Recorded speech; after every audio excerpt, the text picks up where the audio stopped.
A portion of this video is sponsored by ProFlowers. Before I knew it, I'd already reached the end of my 20s. I'll be turning 29 at the end of August. I feel like my 20s have been nothing short of eye-opening. As soon as I think that I've got it all figured out, God just completely renews my mind and humbles me, year after year. At this point, I think I'm done with making 10-year plans, because every year is just so drastically different from the last. If you're heading into your 20s or just smack dab in the middle of it, I hope this video can give you some wisdom and direction for your next chapter. Without further ado, here are the 20 most valuable things I've learned in my 20s. Number 1. Everything will happen in its own time. There's a verse in Ecclesiastes that says, "For everything there is a season, a time for every activity under heaven." I learned this the hard way. I've always been a driver, someone who wants things done a certain way and then makes it happen in her own time. But my 20s has taught me that I can't always outsmart life. There are too many factors out of my control. To avoid this cycle of disappointment, I needed to embrace the idea that there is a season for everything, and all I have to do is be a good steward of what I have today and leave the rest up to God. This mentality has freed me from so much stress and disappointment. If something doesn't work out, now I know to remind myself everything will happen in its own time. Number 2. Follow the 80-20 rule for relationships. The world-renowned expert on narcissistic personality disorders, Dr. Ramani, said that what she tends to see is that her clients invest around 80% of their time in toxic people who lack boundaries and only 20% of their time in healthy and empathetic individuals. The goal here is to reverse that.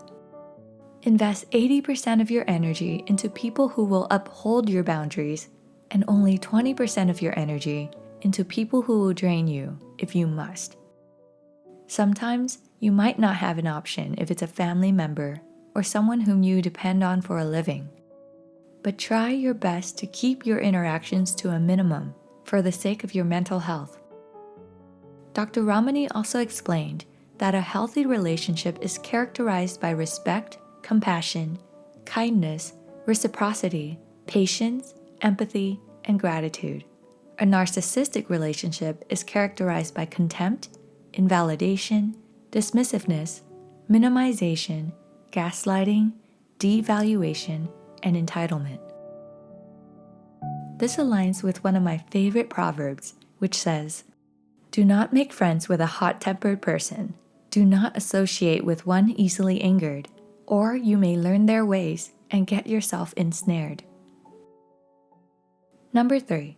You have inherent worth. I'll be honest, I didn't really understand this when I first heard it.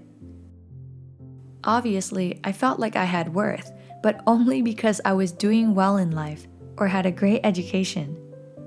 I felt like my worth was mostly dependent on what I did or who I was associated with. That way of thinking absolutely destroyed me when I started losing all of my pillars. You never want to get to the point where you say, "Without this, who am I?" Nothing can add or take away from your worthiness. You are inherently worthy because you are the imago Dei, made in the image of God. The psalmist once wrote, "I praise you because I am fearfully and wonderfully made. Your works are wonderful. I know that full well." Friends, I hope that you can understand how groundbreaking this realization can be. Once I believed that I was inherently worthy, I was able to validate myself, uphold my boundaries, love myself better, and ultimately treat others with the same kind of respect and value that I treat myself. I challenge you today to look at yourself in the mirror and start saying, "I am made in the image of God." It will change your life.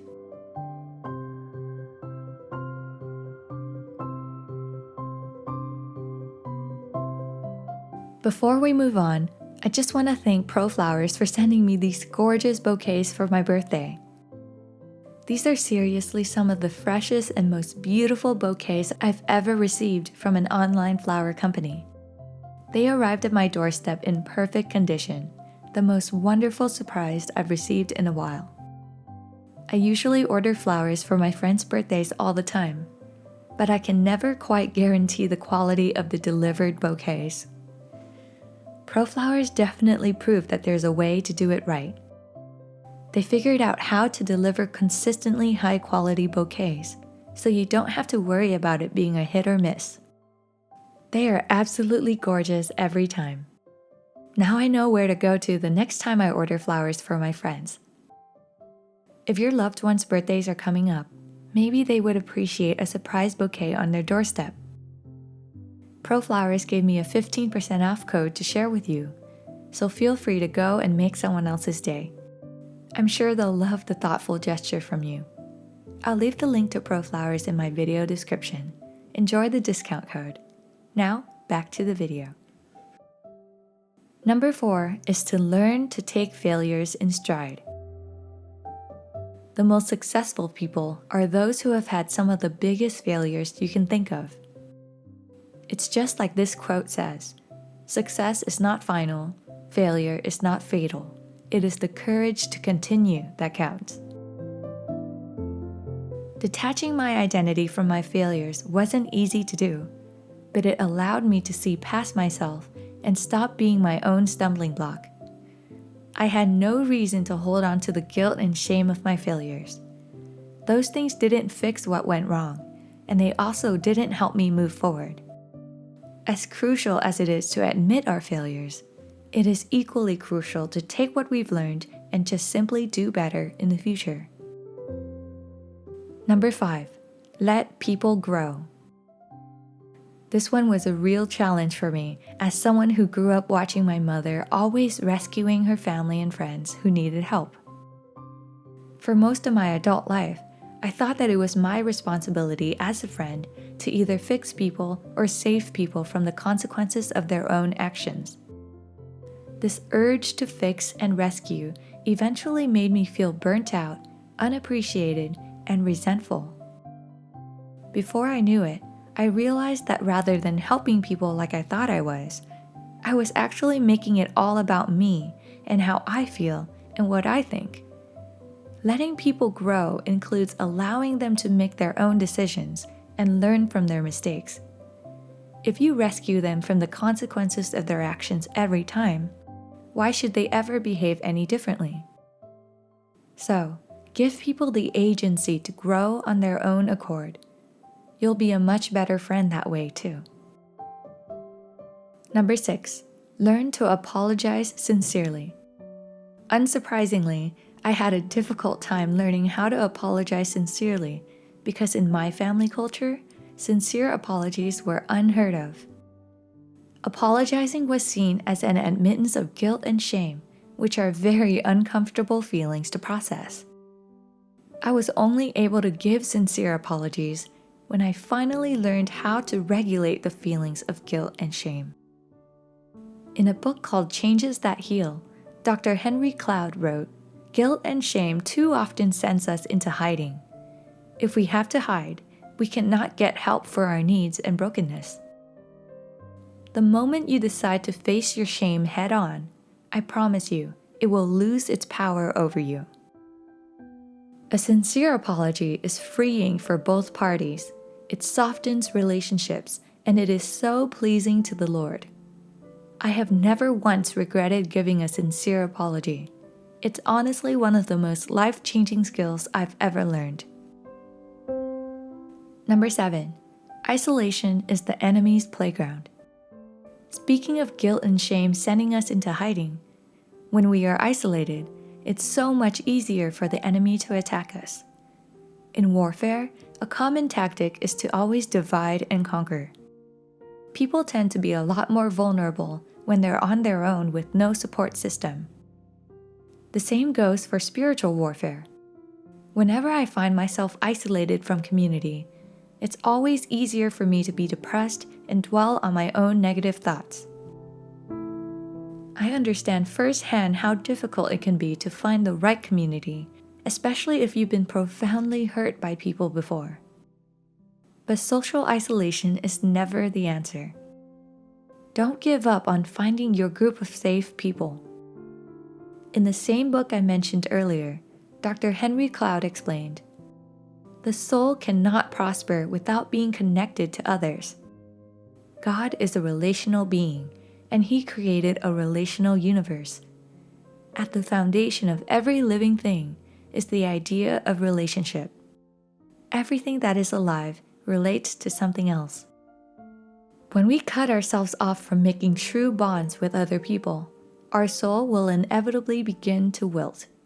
We were simply not made for isolation." Number 8, therapy will change your life. I went to a mental health talk a while back, and the speaker said, "Avoidance never heals. It gives room for what we fear to get even worse. What we don't feel, we won't heal." Oftentimes, we grow so accustomed to our fears and traumas that they start to feel normal to us, and we just go on functioning with low-grade anxiety for years.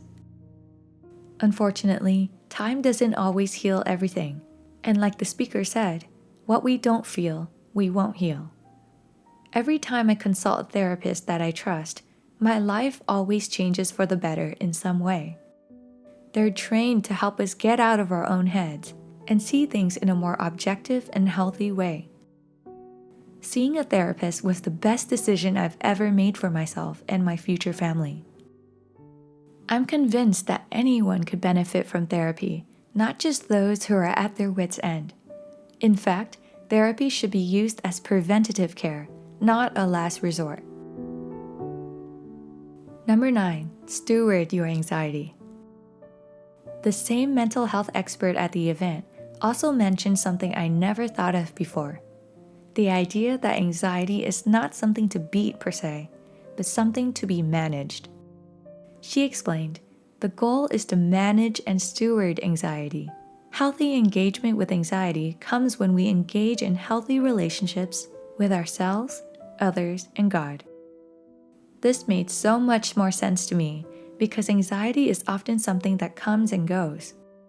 It's just our brain's way of warning us that something is wrong. We shouldn't beat ourselves up for feeling this warning signal. Instead, we should learn how to respond to it in a way that helps us feel safer and more at ease. It's all about stewarding our anxiety and learning how to self-soothe. Number 10, be present. Take it from me, you don't always need a 10-year plan. You just need to stay true to your purpose and allow God to lead you from glory to glory. The most faithful thing you can do right now is stewarding today well. Believe it or not, being present is a crucial aspect of maturing. Dr. Henry Cloud wrote, "When we truly live in linear time, which is where we are now, we are present with our experience. We are present in the here and now. We are aware of our experience. If we are not aware of our experience or are not experiencing some aspect of ourselves, that part is removed from time and is not affected by it." What he means is if we don't allow ourselves to be aware of our experiences, then we can't really grow from those experiences and thus mature from them. Being present allows you to embrace the lot that God has given you today and truly believe that that is all you need to glorify Him. Number 11, wealth does not bring fulfillment. I mentioned this in a recent video, but I actually think that money can buy happiness. I know this because I get really happy whenever I buy something I like. However, money cannot buy a sense of fulfillment. This can only come from being totally aligned with your values and purpose. No matter how much money you have, when you live a life that aligns with what you believe in, you will courageously march forward with a full tank of purpose and fulfillment. Number 12, you can choose your character. It occurred to me that as soon as I moved away from home, I realized there were pieces of my personality that didn't align with who I wanted to be at all. These were just traits that I inherited because I saw these behaviors modeled for me by my authority figures. When I had my own space, I realized that I didn't like to take shortcuts. I'm a very particular and diligent person. I liked walking the straight and narrow, even if it took longer. I also enjoyed giving sincere apologies. They weren't as scary as I thought. Little by little, I was able to pick and choose which traits I wanted to unlearn and which I wanted to practice. No matter what character flaws you might have, please know that you have the power to unlearn them. They are not just who you are. No, these are learned traits, and they can be unlearned with time, awareness, and self-education. Number 13, stop gaslighting yourself. Gaslighting is a psychological term that means manipulating someone to question their sanity or reality. When we get gaslighted enough, it's common to start doing it to ourselves. For example, there was a time when I suffered verbal abuse from an authority figure. When I confided in others about this incident, I was told that the person was just stressed and that I should be more understanding. I ended up tolerating months of more verbal abuse because I kept making excuses for this person to myself. After a while, I felt like I was going completely insane because I didn't understand why I was still hurt by this person's behavior. Through therapy, I finally learned how to separate what's true and untrue and started to build confidence in the validity of my own feelings.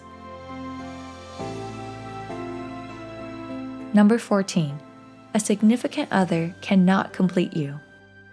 As wonderful as my husband is, he still wouldn't be able to live up to the romantic ideals that Hollywood sells us. It wouldn't be fair to him if I expected him to complete me. That means that he would be marrying an incomplete person. How toxic would that be? The goal here is to learn how to be complete on your own so that you wouldn't need another individual to complete you. And besides, people who are already fulfilled and complete on their own come off much more attractive to those who have great boundaries. Then, the two complete people can get together and truly enjoy each other for who they are, instead of being codependent on one another to make up for what they each severely lack.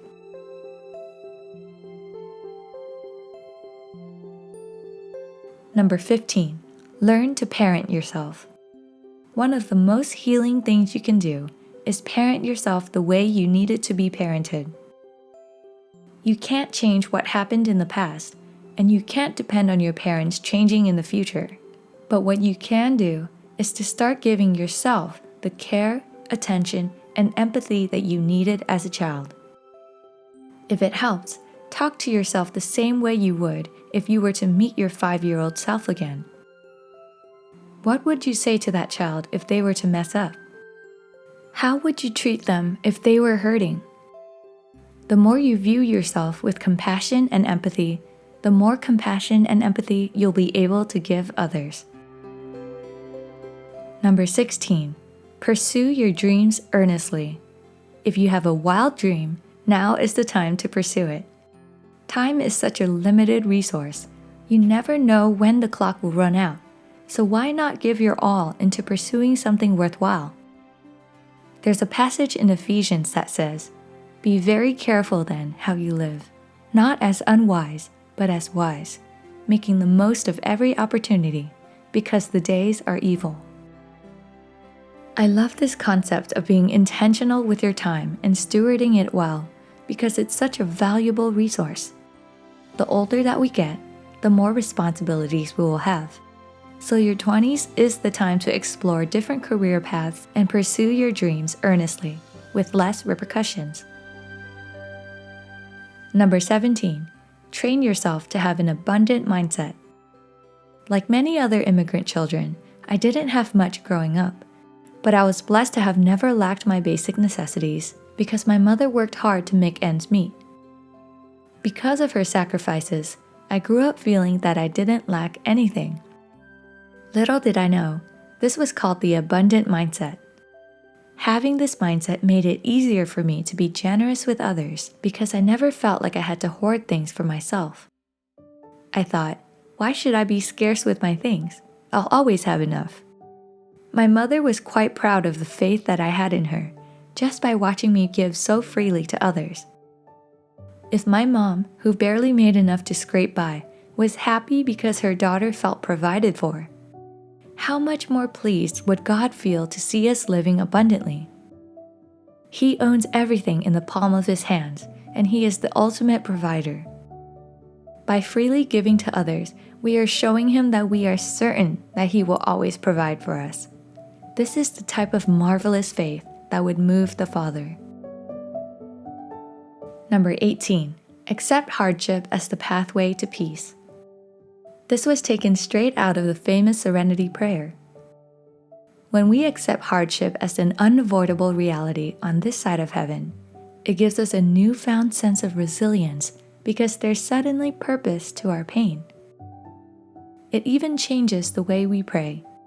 From begging Jesus to just make the bad things go away, we start praying for Him to walk us through it instead. We start thinking about what He's trying to teach us in that moment, and we allow ourselves to see past the hardship into the hope that lies on the other end. Number 19. Character is more important than image. While people tend to look at outward appearances, God looks at the heart. And at the end of the day, looks can only take you so far in life. It won't help you maintain genuine connections with others or make a difference in the world. For that, you'd need character. The hard thing is that the process of building character can make you look less appealing to society. In Changes That Heal, Dr. Henry Cloud explained, "In legalistic churches, it is culturally unacceptable to have problems. That is called being sinful. In the AA group, it is culturally unacceptable to be perfect. That is called denial. In the former setting, people look better but get worse. And in the latter, they look worse but get better." These examples are just microcosms of society as a whole. Sometimes, seeking help for your problems and doing things to improve your character might make you appear imperfect to the world. But this inward development will help you be happier and more fulfilled in the long run. Finally, number 20. Treat others gently, and you will be treated gently in return. I learned this truth over and over again by experience. At one time, back in college, I remember having a hard time finding parking one morning. It was a scorching hot day, and everything was packed despite the parking lot being enormous. Finally, after driving around for over 30 minutes, I found a parking spot. As I was happily pulling into it, I heard someone yelling the B word at me. I looked around, and about 20 feet away was a car waiting for this exact spot. I immediately apologized and said that I'd gladly move my car since I truly did not see them waiting. To my surprise, the girl said, "Oh, it's okay. You're actually really nice." She drove away after that, but wow, that interaction could have been a lot worse if I let my pride get in the way. When you treat others with gentleness and respect, it disarms the other party and de-escalates the situation. You'll be putting fires out before they could even start. In the Book of Wisdom, there's a beautiful proverb that sums this up perfectly. A hot-tempered person stirs up conflict, but the one who is patient calms a quarrel. I hope that these 20 truths will come in handy for you or someone you know. If you gained something from this video, please give it a thumbs up and subscribe to my channel for more. Once again, thank you to ProFlowers for sponsoring a portion of this video. I'll see you guys in the next one.